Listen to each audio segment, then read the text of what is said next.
अफगानिस्तान में अब तालिबान का कब्जा है और अमेरिका यहां से पूरी तरह निकल चुका है। अफगानिस्तान में अमेरिका ने अपनी सबसे लंबी और खर्चीली लड़ाई लड़ी। ब्राउन यूनिवर्सिटी के कॉस्ट ऑफ वॉर प्रोजेक्ट के मुताबिक अमेरिकी खजाने पर इस युद्ध का बोझ 2.3 अरब डॉलर आया। कुछ लोगों के लिए ये भले ही हारी हुई लड़ाई हो सकती है, लेकिन कई लोगों के लिए ये मुनाफे का सौदा रही। यूनिवर्सिटी ऑफ कैलिफोर्निया में केनेडी स्कूल ऑफ गवर्नेंस की प्रोफेसर लिंडा बिल्म्स कहती हैं, इस लड़ाई में अमेरिकी सैनिकों की संख्या बहुत ज्यादा नहीं थी। सारे वॉलंटियर सैन्य ठेकेदारों यानी कॉन्ट्रैक्टर्स ने मुहैया कराए थे।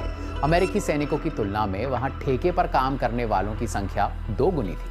वहां ठेकेदार कई तरह के काम करते थे, जैसे हवाई जहाज में ईंधन भरना, ट्रक चलाना, खाना बनाना, सफाई करना, हेलीकॉप्टर चलाना और सभी तरह के उपकरण और सामग्री को लाना ले जाना। वो सैन्य ठिकानों, हवाई अड्डों, रनवे आदि का भी निर्माण करते थे। इन 5 कंपनियों को सबसे ज्यादा फायदा। अमेरिका और अन्य देशों की 100 से ज्यादा कंपनियों को अफगानिस्तान में सभी तरह की सेवाओं के लिए अमेरिका के रक्षा मंत्रालय से ठेके मिले थे। इनमें से कुछ कंपनियों ने अरबों डॉलर भी कमाए। 20 इयर्स ऑफ वॉर प्रोजेक्ट की निदेशक professor Heidi Peltier cost of war project का भी हिस्सा हैं। उन्होंने बीबीसी मुंडो को बताया कि ऐसा कोई आधिकारिक आंकड़ा नहीं है जिससे ये पता चले कि किन कंपनियों को सबसे ज्यादा फायदा हुआ है, लेकिन उन्होंने प्रोजेक्ट के अनुमान बीबीसी मुंडो के साथ साझा किए जो अभी तक छपे नहीं।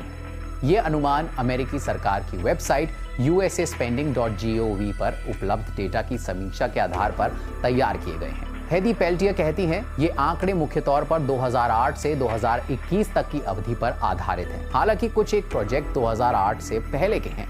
ऐसे में साल 2001 से देखें तो असल आंकड़े और ज्यादा हो सकते हैं।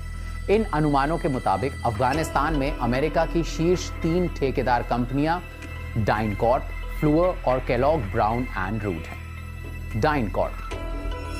डाइनकॉर्प के कई कामों में से एक अफगानिस्तान की पुलिस और नशारोधी बलों को उपकरण और प्रशिक्षण मुहैया कराना था। हामिद करजई के अफगानिस्तान के राष्ट्रपति रहते कंपनी उन्हें बॉडीगार्ड भी उपलब्ध कराती थी। हेदी पेल्टियर की गणना के मुताबिक डाइनकॉर्प को 14.4 अरब डॉलर के ठेके मिले। डाइनकॉर्प के प्रवक्ता ने कहा कि एक निजी कंपनी होने के कारण वो अपने ठेकों की और अन्य वित्तीय जानकारियां सार्वजनिक नहीं करती। फ्लूअर टेक्सास आधारित कंपनी है जो दक्षिणी अफगानिस्तान में अमेरिकी सैन्य ठिकानों का निर्माण कार्य देखती थी। कंपनी की वेबसाइट पर दी गई जानकारी के मुताबिक उसने अफगानिस्तान में 76 फॉरवर्ड ऑपरेटिंग बेस भी संचालित किए, 1 लाख सैनिकों को सहयोग किया और एक दिन में 1,91,000 से अधिक को खाना दिया। हेदी पेल्टियर के मुताबिक फ्लूअर कॉर्पोरेशन को 13.5 अरब डॉलर के ठेके मिले। बीबीसी मुंडो ने फ्लूअर कंपनी से अफगानिस्तान युद्ध में उसकी गतिविधियों की जानकारी देने का अनुरोध किया था। अब तक उनकी कोई प्रतिक्रिया नहीं आई है। केबीआर ब्राउन रूट अमेरिकी सैनिकों की मदद के लिए इंजीनियरिंग और लॉजिस्टिक संबंधी काम देखती थी। कंपनी उन्हें अस्थायी आवास, भोजन और अन्य आधारभूत सेवाएं प्रदान करती थी। ये कंपनी नेटो के हवाई हमलों के लिए अफगानिस्तान में कई हवाई अड्डों को जमीनी स्तर पर सहयोग भी देती थी। इसमें रनवे और हवाई जहाजों के रखरखाव से लेकर वैमानिकी संचार का प्रबंधन भी शामिल था। हेदी पेल्टियर के अनुमान के मुताबिक केबीआर को अमेरिकी रक्षा मंत्रालय ने 3.6 अरब डॉलर के ठेके दिए। रेथियन सबसे ज्यादा कमाई करने वाली चौथी कंपनी रेथियन थी, जो अमेरिका में सबसे बड़ी एरोस्पेस और रक्षा कंपनियों में से एक है।